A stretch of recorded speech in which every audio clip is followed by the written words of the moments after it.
أعوذ بالله من الشيطان الرجيم. بسم الله الرحمن الرحيم. يا أيها الناس إنا خلقناكم من ذكر وأنثى। সামাজিকভাবে আমাদের ঐক্য এবং সামাজিকগতভাবে আমরা যদি শান্তি শৃঙ্খলার সাথে বসবাস করতে চাই, তাহলে আল্লাহ পাক রব্বুল আলামিন আমাদেরকে কোরআনে কি পরামর্শ দিয়েছেন আসুন আমরা জানার চেষ্টা করি। আল্লাহ পাক রব্বুল আলামিন বলেন, পৃথিবীর মানুষেরা তোমরা যদি শান্তিতে বসবাস করতে চাও, এক নম্বর দায়িত্ব হলো বংশীয় এবং জাতীয়তার কোনো পার্থক্য করা যাবে না। আপনি বংশগত পার্থক্য এবং দলগত পার্থক্য, আজকে আমাদের দলে দলে পার্থক্য করে আজকে সমাজটাকে আমরা বিশৃঙ্খলা করে দিয়েছি। রাজনীতিক প্রেক্ষাপট বাংলাদেশের এমন ঘৃণিত অবস্থায় আমরা এখন বর্তমান অবস্থান করছি, এক দল ক্ষমতায় গেলে আরেক দলের দফা শেষ, আরেক দল ক্ষমতায় গেলে আরেক দল বাড়িতে শুইতে পারে না। কেন এটা হলো? মুসলিম জাতি হিসাবে আমাদের ঐক্যবদ্ধ হয়ে বসবাস করা দেশ এবং ঈমান রক্ষার জন্য খুবই কার্যকর এবং খুবই জরুরি। কিন্তু আজকে আমরা একতাবদ্ধতা হয়ে বসবাস করতে না পারার কারণ কি? আল্লাহ বলছেন, একতাবদ্ধতা হয়ে বসবাস করতে চাইলে তোমরা বংশ এবং জাতীয়তার কোনো পার্থক্য করিও না। আরে পার্থক্য তো হবে তাকওয়ার ভিত্তিতে। আল্লাহ বলেন, ইয়া আইয়ুহান নাসু ইন্না খালাকনাকুম মিন যাকারিন ওয়া উনসা। আল্লাহ পাক বলছেন, পৃথিবীর মানুষেরা, হে মানুষ সকল, ইন্না খলাকনাকুম মিন যাকারিন ওয়া উনসা, পৃথিবীতে তোমাদেরকে নারী পুরুষ তোমাদের সকলকে এক নারী এবং এক পুরুষ থেকে সৃষ্টি করা হয়েছে।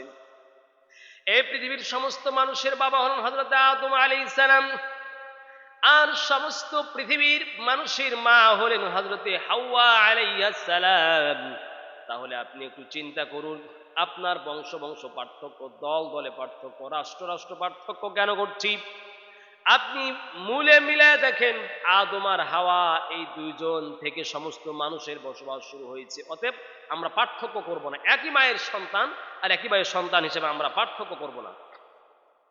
আল্লাহ বলছেন, ওয়াজআলনাকুম শুউবান ওয়া ক্বাবাইলা লিতাআরাফু।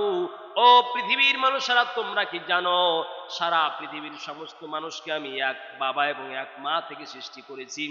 এরপর তোমাদেরকে আমি রব্বুল আলামিন শুউবান ওয়া ক্বাবাইল, এরপর তোমাদেরকে আমি জাতি এবং গোত্রগত পার্থক্য করেছি, মানে দেশে দেশে পার্থক্য, বংশীয় বংশ পার্থক্য। আর এটা কেন করেছেন? আল্লাহ বলছেন, লিতা আরাফু, যেন তোমরা পরিচয় জানতে পারো। মানে মনে করেন যে আপনি বৈশ্বিকভাবে আরাফার মাঠে হজ করতে গেছেন, এখন মারা গেল একজন আব্দুর রহমান, কোন দেশের? আব্দুর রহমান তো একাধিক থাকতে পারে, কোন দেশের? তো বাংলাদেশে আব্দুর রহমান। এই যে যাতে পরস্পর পরস্পরকে চিনতে পারো। আপনি সমাজে বসবাস করছেন, সমাজে বসবাস করতে গিয়া ওখানে ধরেন যে ইন্তেকাল করেছে একজন, কোন বংশের কে, এই যে পরিচয়, পরস্পর যেন তোমরা পরিচয় জানতে পারো, এই জন্য তোমাদেরকে আমি পার্থক্য ভাগ করে দিয়েছি। আল্লাহ পাক বলছেন, ইন্না আখরামাকুম ইনদাল্লাহি আতকাকুম। মানুষেরা রে, তোমরা তোমাদের সম্পদে, বংশিক ক্ষমতায়, প্রতিপত্তি, বাহাদুরিতে গৌরব করো, চেহারায় সম্পদে গৌরব করো, কিন্তু মনে রাখবা বান্দা, আমি রব্বুল আলামিনের কাছে শ্রেষ্ঠত্বের মাপকাঠি হলো কেবলমাত্র, শুধুমাত্র পৃথিবীতে তোমাদের যদি কোনো শ্রেষ্ঠত্বের মাপকাঠি থাকে, সেটা হলো তাকওয়া, দিলের তাকওয়া। যার ভিতরে আল্লাহর প্রদত্ত ক্ষমতা, আল্লাহ প্রদত্ত ভয় যার মধ্যে যত বেশি, সে মানুষটা দুনিয়ার এবং আল্লাহর দৃষ্টিতে তত বেশি শ্রেষ্ঠ। আল্লাহ পাক বলেন, শোনো, ইন্নাল্লাহা আলিমুন খাবীর, তোমাদের পরস্পর পার্থক্য করে কে বিচ্ছিন্ন হয়ে যাচ্ছে সম্পর্কে আল্লাহ রাব্বুল আলামিন তিনি সম্যক জ্ঞাত এবং তিনি সব খবর রাখেন। অতএব আমাদেরকে পৃথিবীতে বসবাস করতে হলে একে অপরের প্রতি আমাদের দলীয় পার্থক্য করে আমরা একে অপরকে টর্চারিং করব না। 2, এরপর আল্লাহ পাক বলছেন শান্তিতে বসবাস করতে চাও পৃথিবীতে এবং সোনার সমাজ গঠন করতে চাও, আদর্শ সমাজ গঠন করে পরস্পরে যদি তোমরা বসবাস করতে চাও, তাহলে 2 নম্বর করণীয় হচ্ছে হিংসা, শত্রুতা, সংঘাত এবং সংঘাত থেকে আমাদেরকে দূরে থাকতে হবে। হিংসা, শত্রুতা ও সংঘাত থেকে যদি আমরা দূরে থাকতে পারি, তাহলে এই পৃথিবীতে শান্তি এবং আদর্শ সমাজ গঠন করে আমরা চলতে পারবো ইনশাআল্লাহ। আল্লাহ পাক বলেন ওয়ালা তাতামান্নাউ মা فضل الله به بعضكم على بعض। আল্লাহ পাক বলছেন মানুষেরা তোমাদেরকে আমি রব্বুল আলামিন ওয়ালা তাতামান্নাউ মা ফাদদালাল্লাহু বিহি বা'দাকুম আলা বা'দ, পরস্পর তোমাদেরকে রব্বুল আলামিন যেই সম্পদ দিয়েছে ওই সম্পদ তোমাদের পরস্পর একে অপরকে আল্লাহ যে মর্যাদা দিয়েছেন, যেই শ্রেষ্ঠত্ব দিয়েছেন, এই জন্য তোমরা আশা এবং আকাঙ্ক্ষা করো না। কি বুঝলেন আপনি এর দ্বারা? যে আপনার সমাজে পৃথিবীতে সোনার সমাজ এবং সুশৃঙ্খলভাবে বসবাস করতে হলে বিভিন্ন পেশাজীবী মানুষের প্রয়োজন। কেউ চামার, কেউ কামার, কে মাস্টার, কে ডক্টর, কে ইঞ্জিনিয়ার, কে প্রকৌশলী, কে বিজ্ঞানী, কে হুজুর, কে মুফতি, কে সাধারণ মৌলবী, কে কৃষক, সর্বপেশার মানুষের প্রয়োজন রয়েছে এই সমাজে। না হলে যদি কৃষক না থাকে তাহলে একজন ইঞ্জিনিয়ার বাঁচতে পারবে না। ধান ফলাবে কি দিয়ে, খাবার খাবে কি দিয়ে? আবার যদি ইঞ্জিনিয়ার না থাকে কৃষক চলতে পারবে না, ডক্টর না থাকলে সাধারণ মানুষ চলতে পারবে না, আর সাধারণ মানুষ না থাকলে ডক্টর চলতে পারবে না। তো আল্লাহ বলছেন ধনী না থাকলে গরিব চলতে পারবে না, গরিব না থাকলে সমাজে ধনী চলতে পারবে না। এজন্য আল্লাহ বলছেন ওয়ালা তাতামান্নাউ মা ফাদদালাল্লাহু বিহি বা'দাকুম আলা বা'দ, পরস্পর তোমাদের একে অপরকে যা দিয়েছে তোমরা হিংসাবশত ওটা পাওয়ার জন্য তোমরা আকাঙ্ক্ষা প্রকাশ করো না। মানে একজন ব্যক্তিকে আল্লাহ পাক কোটিপতি বানিয়েছেন, এখন এই কোটিপতি হওয়ার জন্য আপনি আপনার জান প্রাণ চেষ্টা করে ওই ব্যক্তির সমস্ত সম্পদকে আপনি চুরি করার জন্য নিয়ত করছেন, আর মনে মনে বলছেন ও সম্পদ সব নষ্ট হয়ে যায়। এই যে বিদ্বেষ এবং আকাঙ্ক্ষা করছেন যে তাকে শেষ করে আমি সমাজে তাকে শোষণ করে আমি বড় হব, এটা খুব ঘৃণিত কাজ। এটা হলে সমাজে শান্তি থাকবে না। অতএব পরস্পরের প্রতি আমরা হিংসা, এগুলো বিদ্বেষ চলবে না। এক দল আরেক দলের প্রতি হিংসা করা যাবে না। আপনার এক দল ক্ষমতা আছে, আর এই গণতন্ত্র নামে নোংরা রাজনীতি আমাদেরকে আজ ভাই ভাই শত্রুতা করা শিখিয়েছে। আপনি জানেন, ভাই বোনে শত্রুতা করা শিখিয়েছে, বাবা এবং সন্তানের শত্রুতা করা শিখিয়েছে এই গণতন্ত্র রাজনীতিতে। আর এটা পশ্চিমার আবিষ্কারই করেছে জন্য যে মুসলিম জাতি যেন কখনো কোনোদিনের জন্য যেন এক হয়ে সমাজে দাঁড়াতে না পারে। 3 নম্বর পরামর্শ হচ্ছে যে সমাজে খারাপ কাজ বিস্তার হোক, এটা কেউ চাইতে পারবেন না, কেউ এটা কামনা করবে না। কি বর্বর সমাজে আমরা বাস করছি, পরস্পরে পরকীয়ায় একজনের বউ পরকীয়া করে ধরা পড়েছে, এটাকে বিচারটা তো প্রচার হয় না। সোশ্যাল মিডিয়ায় আজকে যুবকরা এটা পট্ট ছবি তুলে ছেড়ে দিয়ে পুরো সমাজে ভাইরাল করে দিল। এই যে একটা ঘৃণিত খারাপ পরকীয়ার মতো একটা জঘন্য কাজকে আপনি পৃথিবীতে ছড়িয়ে দিলেন, এটা কিন্তু কোশ্চেন কালেও ঠিক না। এই অপরাধটা ছড়ার আগে যদি অপরাধের বিচারটা ছড়িয়ে যেত, তাহলে সোনার সমাজ গঠন করার জন্য কত সুন্দর ভূমিকা রাখে। দেখুন, যদি একটা পরকীয়ার বিচার যদি হতো সমাজে ইসলামী শরিয়া অনুযায়ী, তাকে পাথর নিক্ষেপ করে শেষ করে দিতে হবে বা তাকে যাপন জীবন কারাদণ্ড দিয়ে দণ্ডিত করা হবে, এটা যদি হতো আর সোশ্যাল মিডিয়ায় ছড়িয়ে পড়তো, তাহলে এই সমাজে যুবকেরা কেউ কোনোদিন পরকীয়া, কোনো কারো বউ কেউ পরকীয়া করতে কোনোদিন এই দুঃসাহস করতো না। কিন্তু বিচার তো হয় না। পরকীয়া করে ধরা পড়েছে দুইজনকে রশি দিয়ে বেঁধে রাতের অন্ধকারে ছবি তুলে পুরা সোশ্যাল মিডিয়ায় ভাইরাল করে দিচ্ছে। এটা করে লাভ কি হচ্ছে? এই যে সমাজে নোংরা বেহায়া বর্বর কাজগুলি ছড়িয়ে পড়ছে, এই ছড়িয়ে পড়ার কারণে আজকে সমাজে জেনা ব্যভিচার খুব বেশি সহজ হয়ে যাচ্ছে। কারণ যুবকরা দেখছে কই উন্মুক্ত জেনা করে ধরা পড়লো, কোনো বিচার তো হলো না, তখন পরকীয়া সমাজ আজ ওপেন হয়ে যাচ্ছে।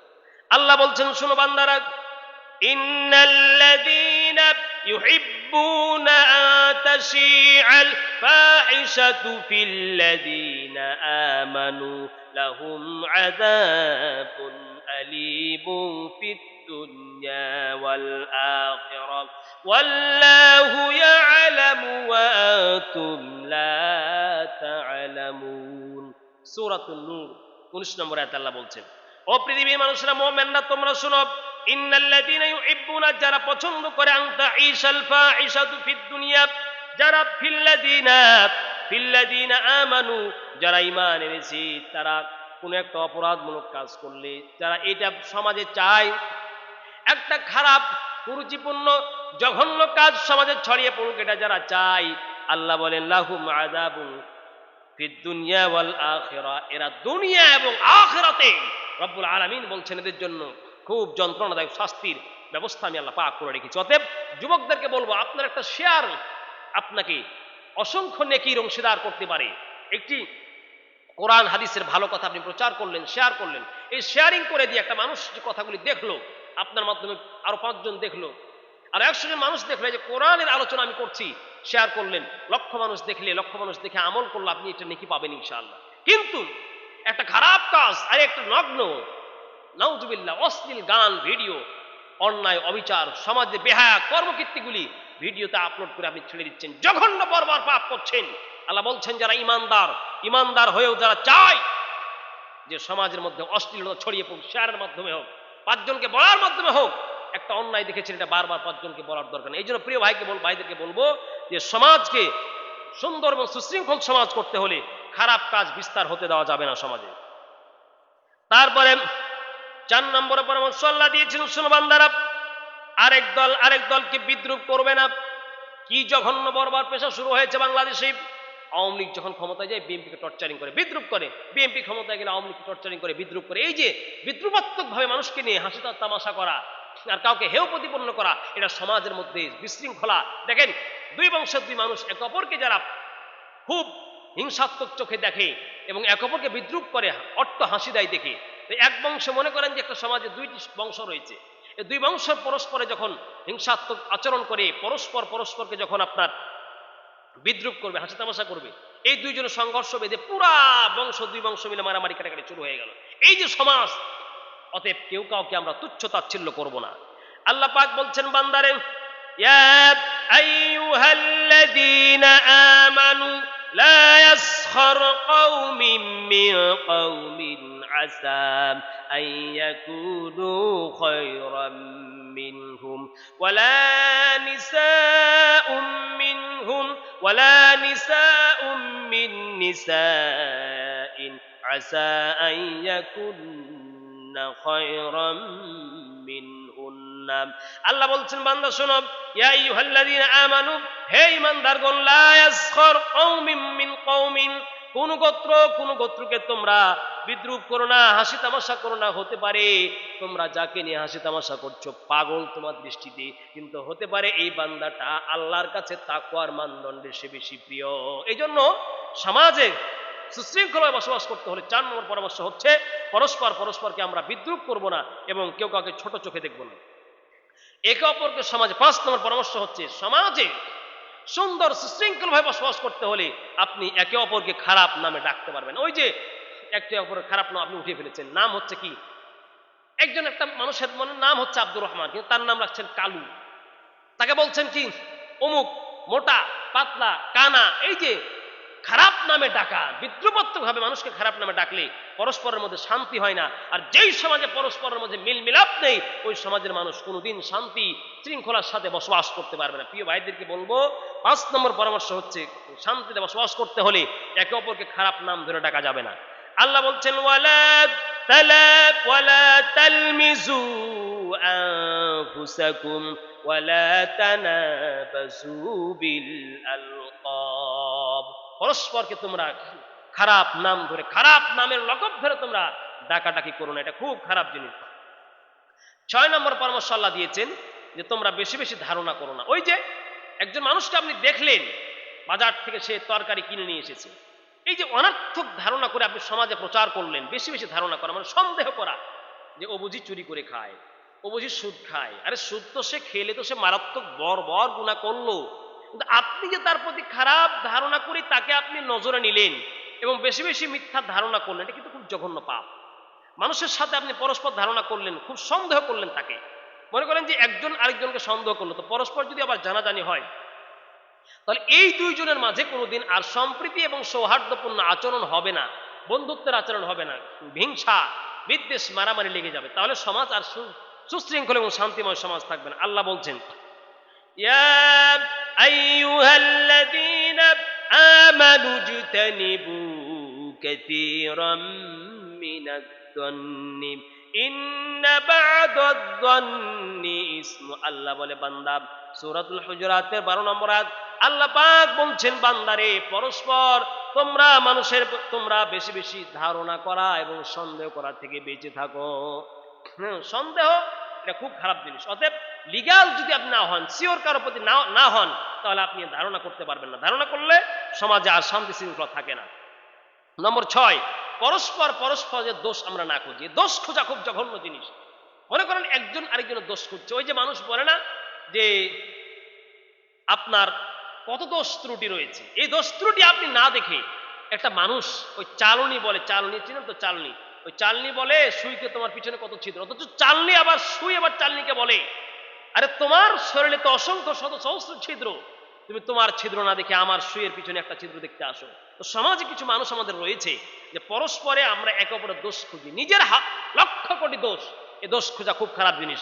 এই দোষ খুঁজলে এটা আমাদের সমাজে শৃঙ্খলা থাকে না। আল্লাহ বলছেন ওয়ালা তাজাসসু, সূরা হুজুরাতের 12 নম্বর আয়াত, আল্লাহ বলছেন পরস্পরের দোষ খোঁজাখুঁজি করো না। এটা করলে সমাজে শান্তি থাকে না। নম্বর 7 নম্বর হচ্ছে আল্লাহ বলছেন তোমরা পরস্পরে গীবত করো না। গীবত এটা খুব খারাপ জিনিস, গীবত করা খুব খারাপ, এটা আমরা ছেড়ে দেওয়ার চেষ্টা করি। আল্লাহ বলছেন ওয়ালা ইয়াগতাব বা'দুকুম বা'দা, তোমরা পরস্পরের গীবত করো না। অতএব আমরা এই কাজগুলি থেকে বেঁচে থাকার চেষ্টা করব। আল্লাহ পাক আমাদের সকলকে হেফাজত করে।